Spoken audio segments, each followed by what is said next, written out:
खुदावंद आपके साथ हो। हमारे लिए अंजील मुक़द्दस बामुताबिक मुक़द्दस यूहन्ना।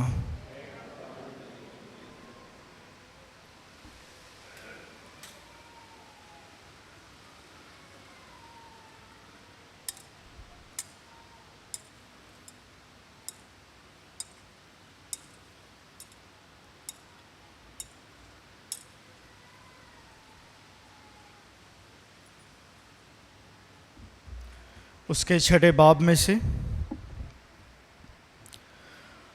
उस वक्त यहूदी यीशु पर कुड़कुड़ाने लगे, क्योंकि उसने कहा था कि जो रोटी आसमान से उतरी है मैं हूँ। और उन्होंने कहा, क्या ये यूसुफ का बेटा यीशु नहीं, जिसके बाप और माँ को हम जानते हैं? फिर ये क्यों कर कहता है कि मैं आसमान से उतरा हूँ? यीशु ने जवाब में उनसे कहा कि आपस में मत कुड़कुड़ाओ। कोई मेरे पास आ नहीं सकता जब तक बाप जिसने मुझे भेजा है उसे खींच ना लाए। और मैं उसे यौम आखिर में फिर जिंदा करूँगा।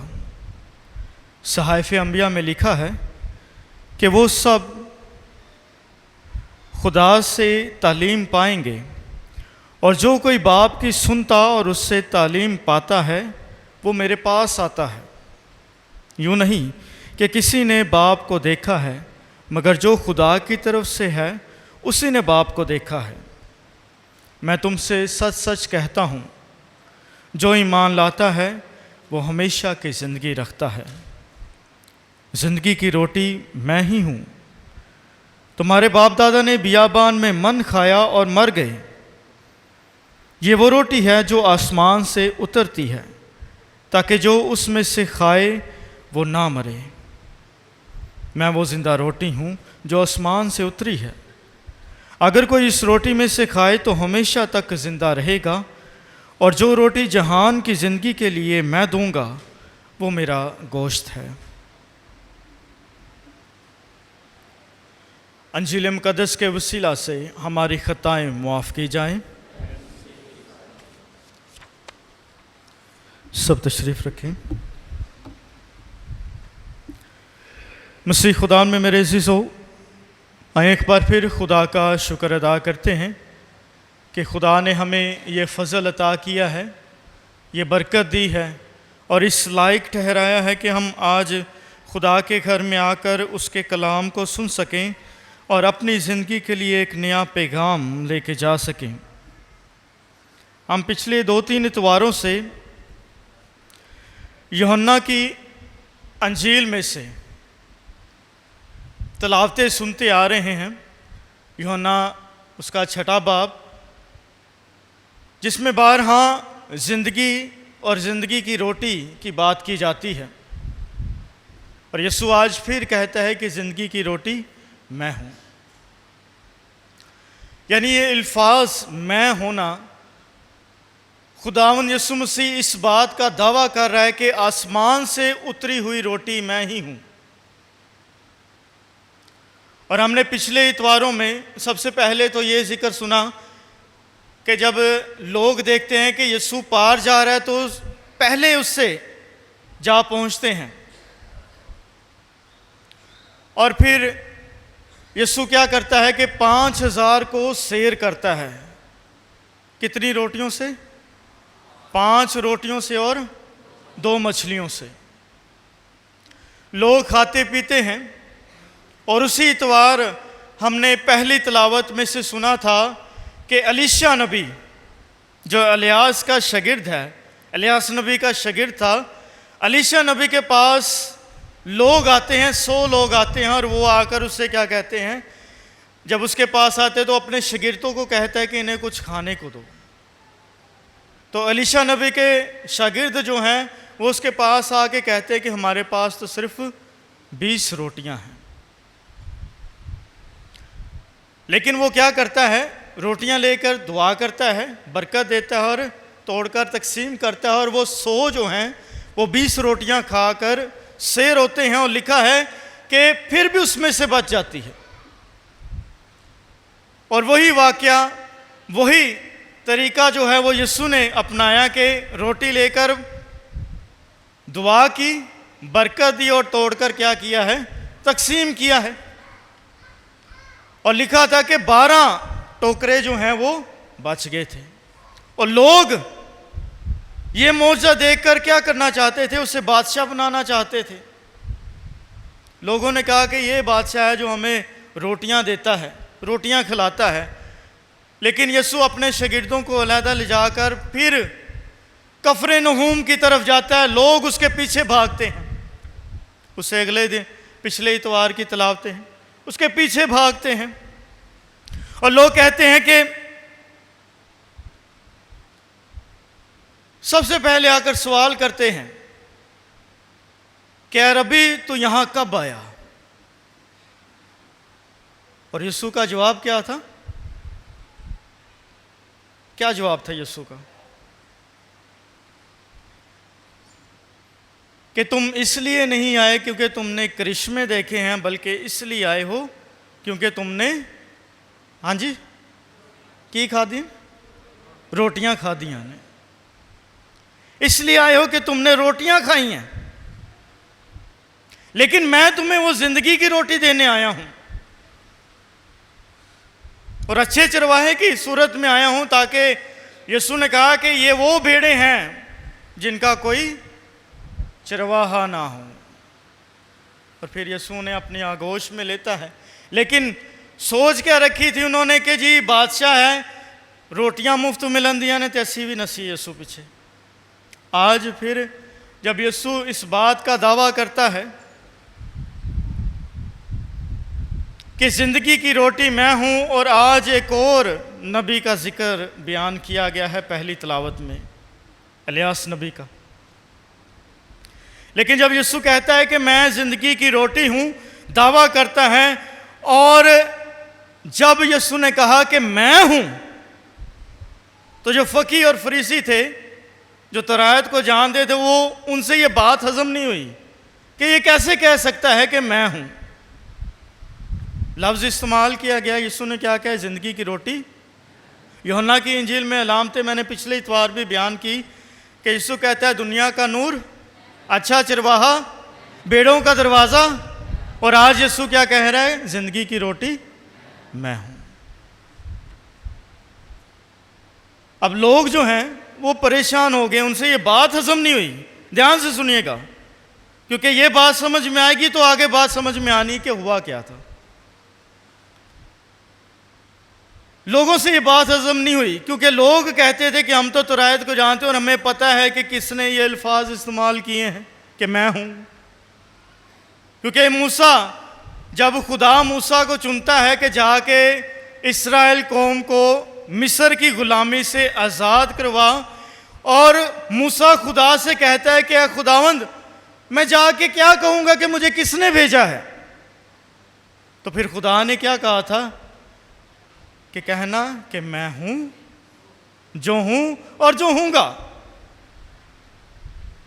तो लोगों के लिए तो ये था, हजम इसलिए नहीं हो रही थी बात क्योंकि लोग कहते थे ये तो खुदा बन रहा है, ये तो खुदा ही है।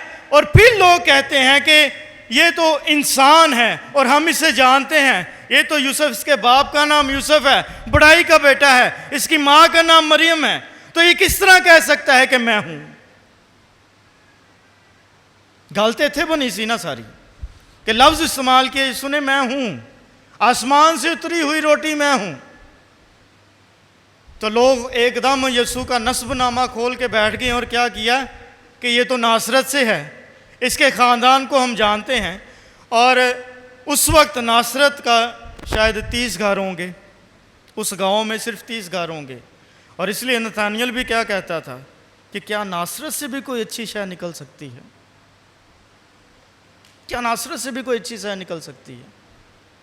लेकिन यीशु बारहा इस बात का दावा करता है कि ज़िंदगी की रोटी मैं हूँ, जो मुझ में कायम रहता है, ईमान लाता है, वो हमेशा की ज़िंदगी पाता है। और जो ये आसमान से उतरी हुई रोटी हासिल करता है वो भी हमेशा की ज़िंदगी पाता है। यानी यीशु ने बारहा इस बात का इकरार करता रहा है, लेकिन लोग यीशु के मुखालिफ हो गए थे कि किस तरह हो सकता है कि ये अपना बदन खाने को दे दे, अपना खून पीने को दे दे, और ये किस तरह हो सकता है कि एक इंसान होते हुए अपने आप को खुदा बना रहा है और कह रहा है कि मैं हूं। हालांकि पुराने अहदनामे में खुदा ने अपना नाम क्या बताया है? यहोवा यरी है। बहुत से हमने खिताब दिए हैं, यहोवा यरी है, खुदा रहम करने वाला खुदा है, खुदा प्यार करने वाला खुदा है, खुदा मुहैया करने वाला खुदा है, खुदा अदोनाई है, खुदा एलोहिम है, यानी बहुत से नाम दिए हैं। लेकिन यहूदी जो थे वो खुदा का नाम लेने से डरते थे और इसलिए वो एलोहिम कह के पुकारते थे। वो कहते थे कि वो खुदा है जो कहता है मैं हूं जो हूं और जो हूंगा, जो था, जो है और जो हमेशा तक रहेगा, जो अबद से था, है और हमेशा तक रहेगा। और लोग बार बार यीशु के पास आते हैं और यीशु कहता है कि ज़िंदगी की रोटी मैं हूं, मैंने तुम्हें रोटियां भी खिलाई हैं। लेकिन फिर भी वो सवाल क्या कर रहे हैं? क्या कहते हैं कि मूसा ने बियाबान में इस्राएल कौम को, हमारे आबा-ओ-अजदाद को रोटियां खिलाई थी, आसमान से मन बरसा था। लेकिन यीशु क्या कहता है कि वो रोटियां मूसा ने नहीं दित्तियां, वो किन्ने दित्ती सी? मेरे बाप ने, खुदा ने दी थी, मेरे बाप ने दी थी। वो मूसा ने नहीं दी, बल्कि किसने मुहैया किया था? मन किसने मुहैया किया था? बाप ने मुहैया किया, खुदा ने मुहैया किया था। और इसलिए हम कहते हैं ना, खुदा यहोवा यरी है, खुदा मुहैया करने वाला खुदा है। अपने लोगों को हर वो चीज़ मुहैया करता है जिसके लिए वो ख्वाहिश रखते हैं। जो मनते मुरादे खुदा के सामने रखते हैं तो खुदा उन्हें मुहैया भी करता है। बस ये बात जो है वो लोगों को हजम नहीं हुई कि किस तरह कह सकता है कि मैं हूं। और फिर बाद में जब नबी का जिक्र हुआ है आज की पहली तिलावत में, इलियास नबी का, तो इलियास नबी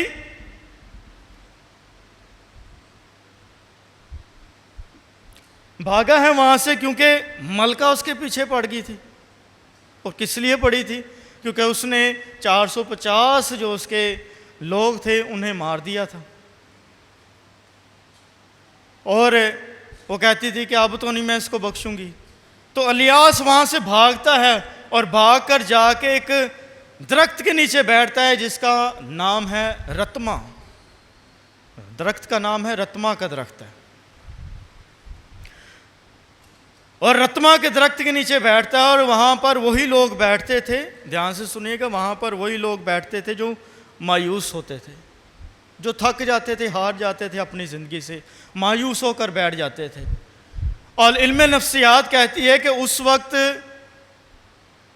इलियास की हालत ऐसी थी कि जैसे डिप्रेशन में नहीं आ जाता इंसान, तनाव में आ जाता है, जहनी तनाव में, कि उसे कुछ समझ नहीं थी आ रही। और अच्छा हुआ था उसे नींद आ गई थी, क्योंकि डिप्रेशन से जड़ा इंसान हो उन्होंने तो नींद भी नहीं आती। लेकिन इलियास ने क्या किया? उस रत्मा के दरख्त के नीचे क्या, मायूस था, परेशान था, डिप्रेशन में था, तनाव था, जहनी तनाव था। और वहाँ पर क्या किया? उसने जाकर बैठा और वहाँ पर ही सो गया। और खुदा ने अपना फरिश्ता भेजा, और खुदा ने अपना फरिश्ता भेजा और उसने उससे रोटी दी थी और उसने वो रोटी खाई। और लिखा है कि 40 दिन तक वो सफ़र करता रहा है। एक वक्त की रोटी खाई और क्या किया है? 40 दिन तक सफ़र किया है। कोहे हुरैब गया है, वहाँ पर 40 दिन तक सफ़र किया है। मसीह खुदा में मेरे अज़ीज़ो, वहाँ पर बियाबान में लोगों ने रोटी खाई थी, मन खाया था, उन्हें सब कुछ मुहैया किया, मन भी मुहैया किया, रोटी भी मुहैया की है, गोश्त भी मुहैया किया, और खुदा ने पानी भी उन्हें दिया। अब लोग कह रहे थे कि हमने तो आसमान से वो रोटी खाई है। तो यीशु आज क्या कहता है कि तुम्हारे बाप दादा ने बियाबान में मन खाया और मर गए, लेकिन मैं वो आसमान से उतरी हुई वो रोटी हूं जिसे तुम खाकर हमेशा की जिंदगी पाओगे। और इसलिए जब वो आया तो उसने अलानिया अपनी मुनादी का आगाज करते हुए उसने पहला पैगाम ही दे दिया था कि मैं आया हूं कि वो जिंदगी पाएं और कसरत की जिंदगी पाएं। आमीन। जिंदगी पाएं और कसरत की जिंदगी पाएं। आज यीशु हकीकी तौर पर जैसे हम एक दूसरे को देखते हैं, आज यीशु हमारे सामने मौजूद नहीं है। और जब यीशु 40 दिन बाद अपने शागिर्दों पर जाहिर हुआ तो वहाँ पर एक शागिर्द मौजूद नहीं था। उसका नाम क्या था? हाँ जी, ऊंची आवाज़ से ज़रा, आवाज़ नहीं आई। क्या नाम था? तोमा नाम था। और तोमा क्या करता है? जब आता है कहता है, शागिर्द उसे बताते हैं कि हमने जी उठे यीशु को देख लिया। कहता है मैं नहीं मनना जदों तक मैं अपनी अखी वेख नहीं लेंदा। और जब उसे देखता है फिर दोबारा वहाँ पे मौजूद होता है बाला खाने में, और तोमा भी वहाँ पर मौजूद है। और तोमा क्या कहता है कि तोमा जब यीशु उन पर जाहिर होता है उसी बाला खाने में, तो यीशु कहता है कि आ और अपनी उंगली इन छेदों में डाल, अपना हाथ बढ़ा और मेरी पसली में डाल, लेकिन गैर मुतकिद नहीं बल्कि मुतकिद बन, गैर ईमानदार नहीं बल्कि ईमानदार बन। और फिर यीशु कहता है कि मुबारक वो हैं जो बगैर देखे ईमान लाए हैं। हम सब मुबारक हैं जिन्होंने यीशु को रूबरू, जैसे हम एक दूसरे को देखते हैं, हमने नहीं देखा लेकिन ईमान लाए हैं कि उसने हमें ज़िंदगी बख्शी है और कसरत की ज़िंदगी बख्शी है, और वो ज़िंदगी हमसे छीनी ना जाएगी। आज भी जब हम इस अलतार के सामने आते हैं तो यीशु को उस अंगूरी मैं की सूरत में और उस रोटी की सूरत में देखते हैं, जो आज भी इस अलतार पर मौजूद है, जो अपना आप आज भी तोड़ता है, लेकिन हम उसकी यादगारी मनाते हैं। और वो यादगारी क्या है कि आखिरी फसा के मौका पर उसने अपने शागिर्दों को कहा था, ये लो खाओ, ये मेरा बदन है, ये लो पियो, ये मेरा खून है। और जाते जाते क्या कहा गया था कि मेरी याद में यही किया करो, मेरी याद में यही किया करो। और यीशु आज भी इस अलतार पर मौजूद है। आज भी वो कहता है कि उसने लिखा है कि मैं तुमसे सच सच कहता हूं, जो ईमान लाता है वो हमेशा की ज़िंदगी पाता है। ईमान से जब भी पाकशाकत लें, पूरे ईमान से लें। अब जब काहिन या फादर ये अल्फाज दोहराता है तो वही अल्फाज दोहराता है जो यीशु ने कहे थे उसी अंगूरी मैं पर और उस रोटी पर। और जब वो अल्फाज दोहराता है, और अल्फाज कहता क्या है कि ये लो खाओ, ये मेरा बदन है, ये लो पियो, ये मेरा खून है, वही अल्फाज मेरी याद में यही किया करो, वही अल्फाज दोहराता है। और अल्फाज की ताकत क्या है? क्या अल्फाज की ताकत है? कि होता तो वही है, मैं और रोटी होते हैं, लेकिन जब अल्फाज दोहरा दिए तो वो यीशु का हकीकी बदन और खून बन जाते हैं। एक मिसाल देने लगा हूँ, ध्यान से सुनिएगा। वज़ीर आज़म कौन है पाकिस्तान का? भी हाँ जी, शहबाज शरीफ है। वज़ीर आज़म बनने से पहले वो शहबाज शरीफ था, आप इंसान था, लेकिन जब उसने लक़ब लिया, अल्फाज दोहराए, तो क्या बन गया है? वज़ीर आज़म बन गया है तो वही ना, है तो वही ना। तो इसी तरह जब रोटी और मैं पर वही अल्फाज दोहराए जाते हैं जो यीशु ने कहे थे, बरकत दी जाती है, तो वो भी रहते तो वही हैं, लेकिन उनकी जो असर है वो चेंज हो जाता है, तब्दील हो जाता है, वो हकीकी बदन और खून बन जाता है। इसलिए ईमान से उस हकीकी बदन और खून को हासिल करें। और इसलिए वो कहता है कि जो मेरा बदन खाता और मेरा खून पीता है वो हमेशा की ज़िंदगी पाता है। मसीह खुदा में मेरे अज़ीज़ों, एक मुक़द्दस थे, मुक़द्दस फ्रांसिस ऑफ असीसी, हमारी जमायत के, फ्रांसिस्कन जमायत के बानी थे वो मुक़द्दस। वो कहते थे, उनका ईमान क्या था कि अगर मेरे सामने एक फरिश्ता खड़ा हो जाए और एक काहिन खड़ा हो, एक फादर खड़ा हो, फरिश्ता और फादर खड़ा हो, तो मैं जाकर फादर को सिजदा करूँगा। क्यों? क्योंकि वो मुझे यस्सु का पाक बदन और खून देता है। ये ईमान था उसका, ये ईमान था।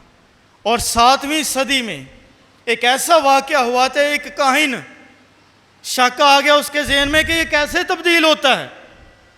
अल्फाज तो हम कह देते हैं, लेकिन वाकई होता भी है कि नहीं। तो एक मौजज़ा हुआ था कि जब वो इबादत कर रहा था, जब उसने अंगूरी रस और उस रोटी को उठाकर ये कहा कि ये लो खाओ, ये मेरा बदन है, और ये लो पियो, ये मेरा खून है, तो वो मौजज़ाना तौर पर वो यस्सु का बदन बन गया था, गोश्त का टुकड़ा बन गया था रोटी, और मैं जो थी वो यस्सु का खून बन गई थी। और वो आज भी मौजूद है, उसे आज भी महफूज करके रखा गया है। रोम में, इटली में रखा गया है, आज भी वो मौजूद है। और इसलिए यस्सु बार बार अपने इस अलतार पर कुर्बान हो के यही साबित करना चाहता है, यही दावा करता है कि ज़िंदगी की रोटी यही है जिसे तुम हासिल करके हमेशा की ज़िंदगी पाओगे।